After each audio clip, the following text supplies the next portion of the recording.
Sige, atog plastanon mga kabombo. Aga linya ni Ka Eric Celis. Okay, Ka Eric Celis, sir. Mayong gabi. Magandang gabi, sir.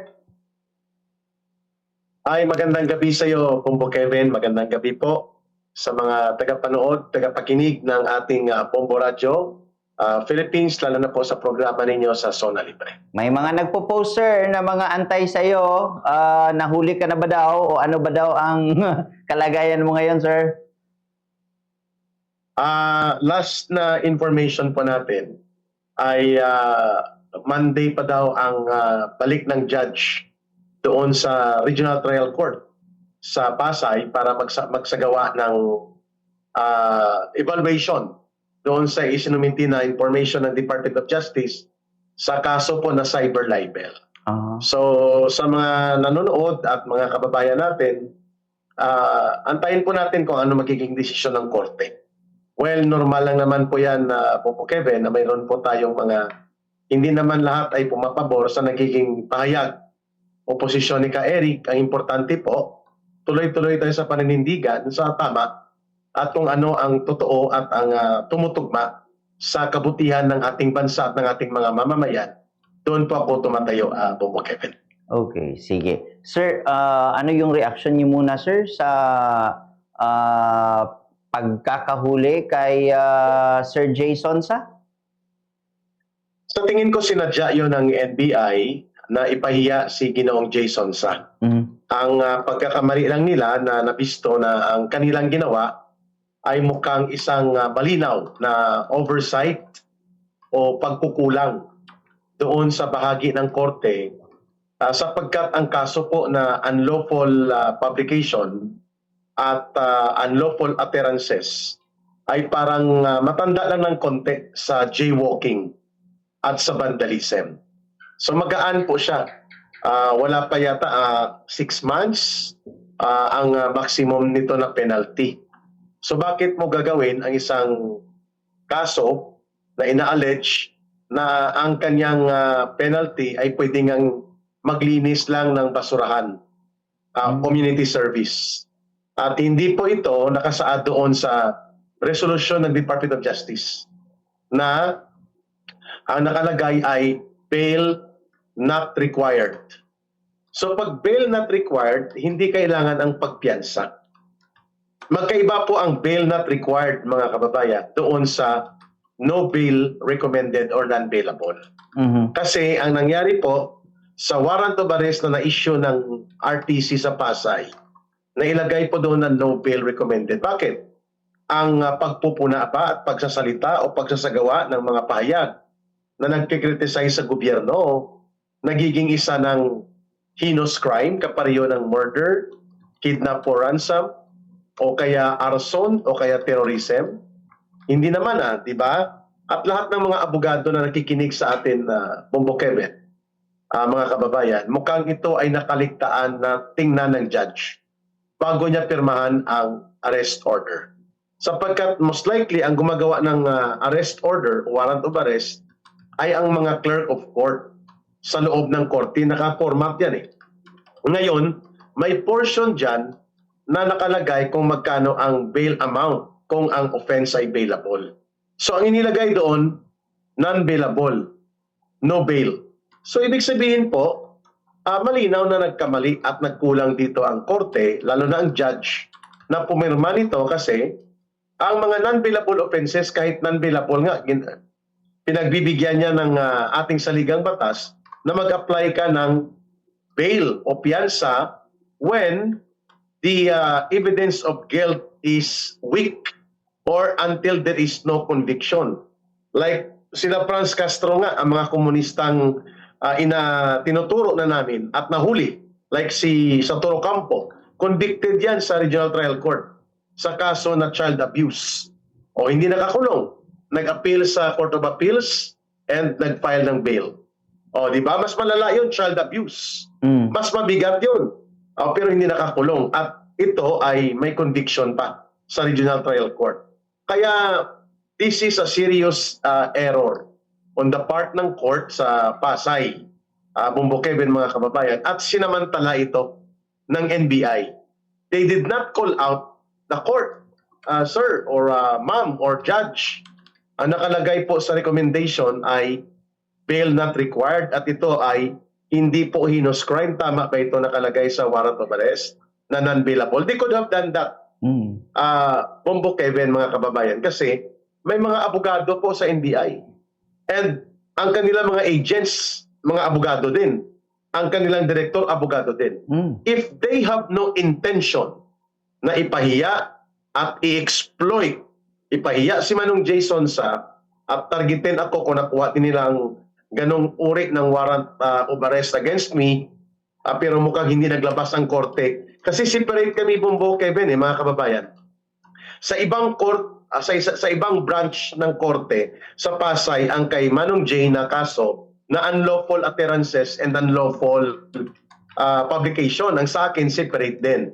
Pero isang court branch lang kami sa cybercrime law, mga kababayan. So wala pang warrant sa cybercrime law.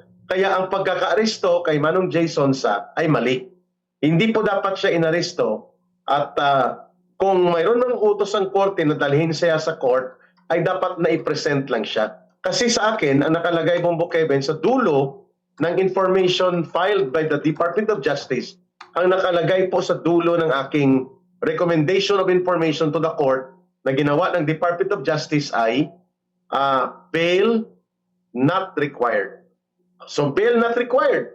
So ibig sabihin po, harap kami sa korte, attend kami ng hearing, at kapag kami ay pumalya, pwede kaming ma-bench warrant.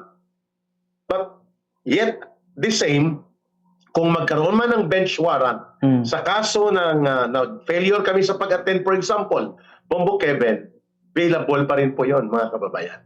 So, mali po itong desisyon ng korte na ilagay po sa non-bailable offense ang isang kaso na ang kanyang magiging penalty lamang ay less than 6 months or 6 months lang yata, Bombo Kevin, and this is not a heinous crime. Pero mas mali ang ginawa ng NBI na ginamit nila ito, in-exploit nila ang pagkakataon ng possibility of an oversight in the issuance of a warrant of arrest na hindi dapat maging non-bailable, naging non-bailable.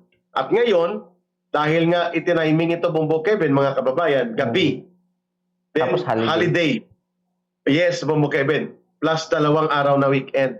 And sa Monday, I think, is online ang services ng court sa Pasay. So mga 5 araw mahigit ang pagkakakulong ni Manong Jason sa dahil lamang sa kapretsyo at kalokohan ng gobyerno ni Marcos na ipangharas, takutin at kami ay lumpuin ng mga pamimerwisyo na kaso kagaya ng ginawa ngayon kay Manong J. Nakakalungkot ito at nakakagalit, Bombo Kevin, na dapat ito'y maisiwalat. Alam mo ba, Bombo Kevin, na umuusok ang mga community of discussions ng mga abogado, ng mga piskal sa ginawa na ito, ng oversight o pagkukulang ng judge na isupervise ng tama ang issuance ng order of arrest or warrant of arrest.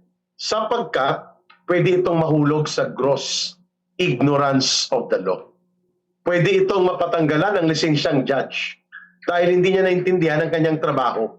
Kahit sabihin pa na ang pagkukulang ay doon sa nag-prepare ng document of the arrest order na posible ay clerk of court, the final execution of the warrant of arrest para maging valid ay ang pagpirma ng judge. And yun nga ang naging resulta. No bail. Non-bailable. So, na-deny po ng hindi tama at hindi makatarungan si Manong Jason sa ng kanyang batayang karapatan ng 5 araw. At ano po ba nakasaad sa konstitusyon, Bombo Kevin? No person shall be deprived of life, liberty, and property without the due process of law. Ang nangyari po kay Manong J ay hindi due process. Ito ay obvious and apparent abuse of the discretion of the court exploited by a law enforcement like the NBI. At nakakalungkot ito sapagkat wala na tayo sa panahon ng martial law, sa tatay ng diktadura, ng panahon ng diktadura, sa tatay ni Bongbong Marcos Jr., but the similarities of abusing yung mga pag-aresto at mga warrantless arrest, yung illegal detention ay nakikita natin ngayon selectively ipinapatupad po ng gobyerno ni Marcos at ang NBI ang pinakamalala ngayon na nagpapatupad ng ganitong pang-aabuso, Mumukebe. Okay. And to think naman, sir, yung mga cases nyo, pumunta naman kayo sa NBI. Tapos yung mga may lumabas talagang warrant last time sa inyo din, hinarap nyo naman. The issue lang is yung may problema sa warrant of arrest. Yes, that is true. And secondly, may problema din po sa proseso ng pagsasampa ng kaso. Okay. Una, ang cyber libel crime or libel is a crime against a person. The honor of a person sa kanyang karangalan. So ang dapat na nagrereklamo ang nasasaktan.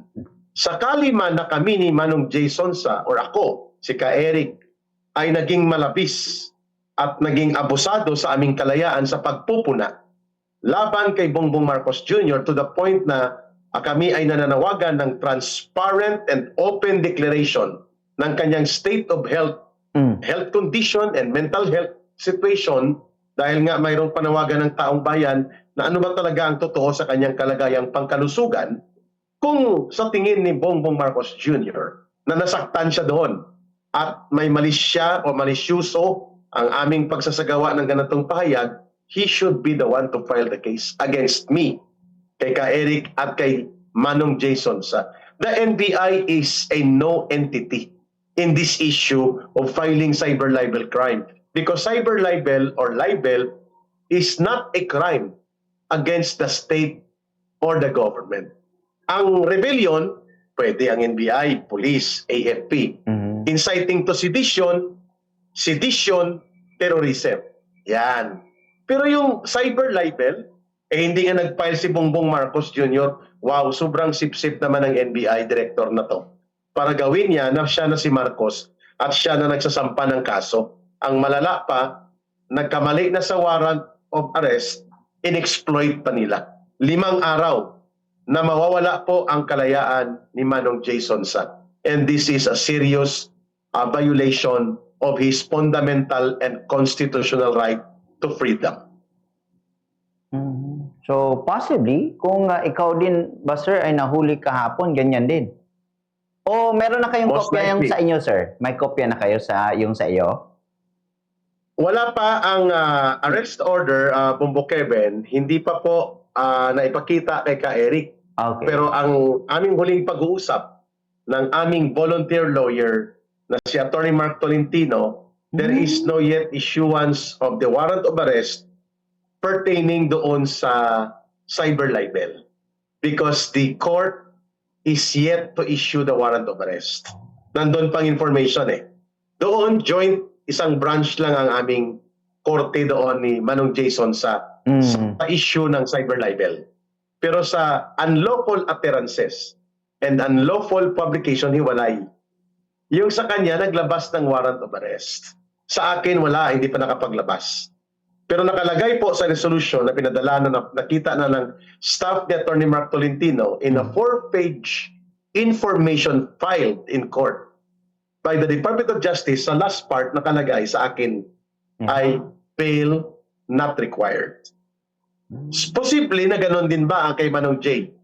Posible din, hindi ko nakita Pero siguro ang interpretasyon ng clerk of court na overlook niya ito, no bail ang nakalagay, non-bailable. Magkaiba po yun. Pag non-bailable po, Kevin, hindi ka makakapagpiyansa. Considered heinous crime ang krimen. Pero kung bail not required, hindi mo kailangan magpiyansa. Appear ka sa court at magkakaroon ng hearing. Yun ang ibig sabihin po doon. Dahil ang kaso na ito, ang unlawful utterances and unlawful publication, medyo matanda lang ng konti sa jaywalking at sa vandalism, yung nagpipintura ka ng pader o naghagis ka ng basurahan doon sa gitna ng kalsada at nagkalat ng mga basura. Parang gano'n ang kaso lang ito nung nagmaoy na hubog Oh. Yung Oh, lasing na nagmaaoy dyan sa kalsada. Oo. Yun, alarming scandal, Alarm mga ganon. scandal. Oh. Yun, Bumbo Kevin, or illegal possession of ugly face, mga ganon lang na kaso. Yun. Yung last time, yung pinaguhuli nila, yung mga topless, ganun. Mga tapos, 500, topless. parang ganito lang ito, Bumbo Kevin. Pero bigla naging non-bailable. So obviously, hindi sinasadya. Kung ako Bumbo Kevin. Nagkamali siguro ng interpretation kasi hindi naman ang judge nagtatype niyan eh. Oo. Itatype yun sa form, tapos mapipirmahan sa judge. Yung arrest order. Yung warrant of arrest. Nakalagay doon sa amount for bail. Tapos nilagyan doon, no bail. Non-bailable. Well, it's good to have attorneys na ganyan, no? Na dapat metikuloso talaga yung attorney mo. Makikita mo naman talaga, even siguro, totoo naman yan, wala namang magiging masaya kung aabutan ka ng warrant of arrest tapos pupusasan ka. Mas-stress ka talaga. Mas-stress ka talaga. Yeah. Bumbo Kevin, come to think of it, mga kababayan. Matanda na po si Manong J mga near 70 na ito. May sakit ito eh. Mga 71 hindi ko daw, alam sir, kung anong 71. health condition. Nahirapan yan maghinga pag umakyat ng hagdanan. Na matataas. Tapos pag malayo ang lalakarin, hindi siya masyado makahinga. Ubo ng ubo. Hindi ko alam anong sakit niya yan. I don't want to speculate that on that. So, tapos gabi. At holiday. At sa gabi, saradong Pasay RTC. Tapos the next day, and the next 3 days, wala ang korte. Bumbo Kevin. So it was intentional, I think, on the part of the NBI na samantalahin, gamitin itong pagkakamali or oversight, overlook na ginawa ng korte dahil dyan, Bumbo Kevin. At ang resulta nito, mga kababayan, nagperwisyo kay Manong J ng malubha sa kanyang mga batayang karapatan na maging malaya. Hindi siya dapat inaresto, Bumbo Kevin eh. Ako din, hindi rin dapat arestohin sa kaso na ito na unlawful utterances and unlawful publication. Kasi nga, magaan ito na kaso. Even sa cyber libel, bailable pa po yan, Bumbo Kevin. I think ang bail niyan is 6,000 times the number of maximum years of penalty. So around 40,000 na yan ang cash bail niya. Pero kung nahuli ako kahapon at ganoon din ang lumabas sa korte, isang korte lang kami ni Jason sa, mag-aantay kami ng 5 araw o mahigit na makabalik ang korte at ma-rectify ito. Samantalang ang NBI hindi rin mag-decide daw na i-release kami dahil ang nag-issue o na-i-release si Manong J dahil ang nag-issue ng arrest order, korte. Pero ang gumamit at nag-exploit ng arrest order para arestuhin si Manong J kahit gabi na at mag-holiday pa at may weekend pa at maraming araw na walang opisina ang korte, sila. So I think that was intentional para gawin kaming tropeyo sa lahat ng mga nagkikriticize sa gobyerno, nagkukomentaryo, ito ang mangyayari sa inyo. Papailan namin kayo ng kaso, pupusasan kayo, kahit gabi at holiday ay ikukulong namin kayo. Sige, criticize kayo ng criticize sa gobyerno. That was the intention and that was the message that the NBI would like to deliver. Pananakot, intimidation sa mga nagkukomentaryo at nagpumupuna sa gobyerno. And that is dangerous. That is very Marcosian. Pag sinabing Marcosian, mga tendency ng pagiging diktadura yan. Pagiging diktador, Bumbo Kevin, at delikado. Kung papayagan ito at hindi ito ma-rectify, I don't know kung ang bang ni Atty. Mark Tolentino magsasampa ng kaso laban sa judge while ito ay nire-rectify. Kung hindi ito i-rectify ng judge, ang takbo nito tatakbo sa Court of Appeals or sa Supreme Court. I don't know kasi hindi ako abogado. Mantakin mo, halimbawa, hindi i-rectify ng judge ito, Bumbo Kevin. Di, panindigan yan, nakalagay dito, no bail eh. But the call on the determination of the bailability or kung pwede piyansahan o hindi ang isang kaso is on the court, not on the Department of Justice. Ang kaso o reklamo, para ito ay pwedeng piyansahan o hindi piyansahan, call ng korte yan.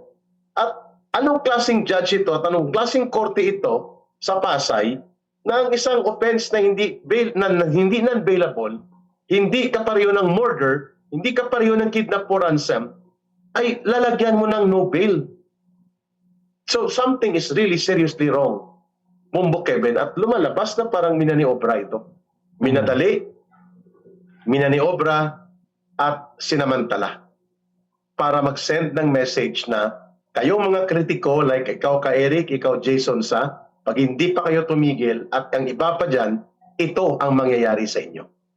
That is an outright threat to freedom of the people using abuse of the system of sometimes oversight in the process of our judicial system. And, Bumukebe na malala dyan, pag nakuha ka na at isinadyang ikahon ka sa isang pagkakataon na hindi ka makatakbo sa korte, 4-5 araw.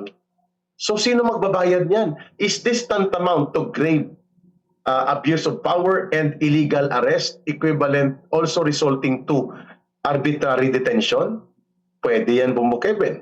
Pwede yan balikan ni Manong J, including ang pagreklamo na ipasuspend or patanggalan ng lisensya ang huwes na nag-issue nito ng mali at kalokohan na order of arrest na non-bailable ang isang offense na parang traffic violation ang equivalent lamang ng offense na ito. Okay. O sige. Tingnan natin, sir, sa mga susunod na mga araw. Sir, siguro may oras pa, sir. Any reaction sa bumaha rin naman ng rally sa ngayon, ha?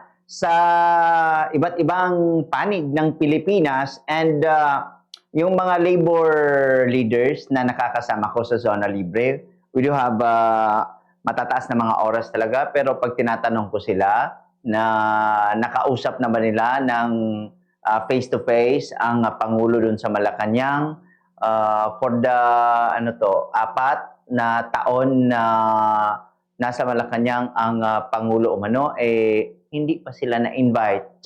Any comment on this, sir? Especially Labor Day ngayon, sir.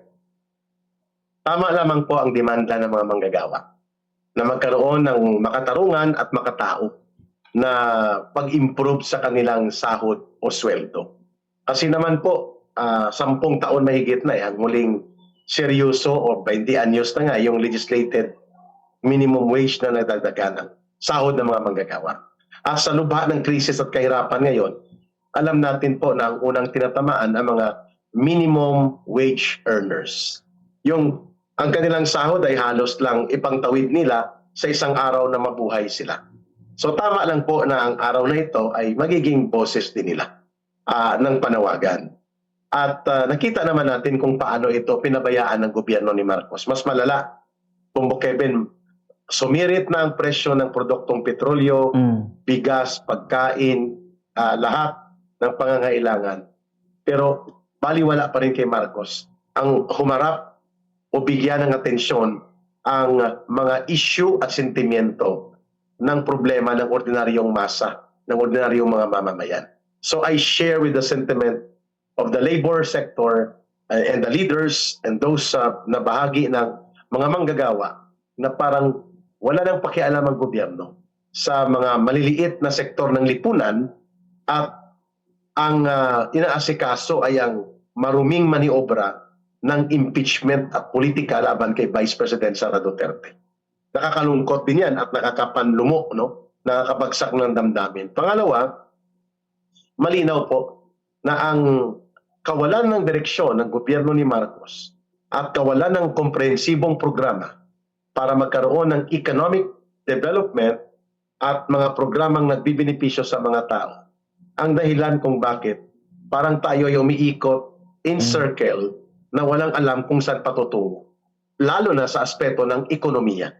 The highest in the history ng Pilipinas ngayon, 61 pesos and 08 centavos ang exchange rate ng $1 to 1 peso. Ang epekto niyan, inflation. Ang epekto niyan, tataas ang ating mga bayarin sa utang because we pay our foreign debt by dollars. So malaking pundong mawawala.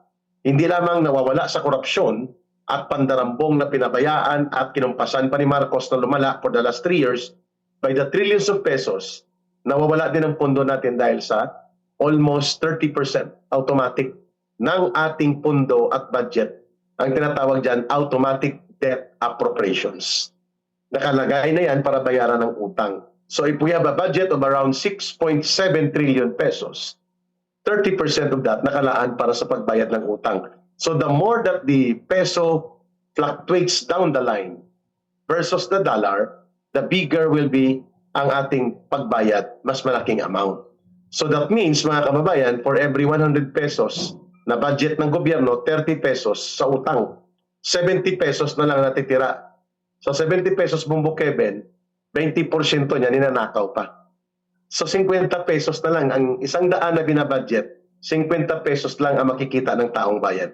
That is why kulang ang kalsada, sira ang mga irigasyon, wala tayong pondo para pa-improve ang agrikultura, at wala tayong pondo para i-subsidize ang problema natin sa langis at transportasyon, mahal ang kuryente, mahal ang produktong petrolyo, mahal ang mga pagkain. Because umiikot lang po sa non-directional area ng circle ng kanyang sariling laro sa politika, si Bongbong Marcos Jr. Kaya ang epekto niyan, ito ngayon.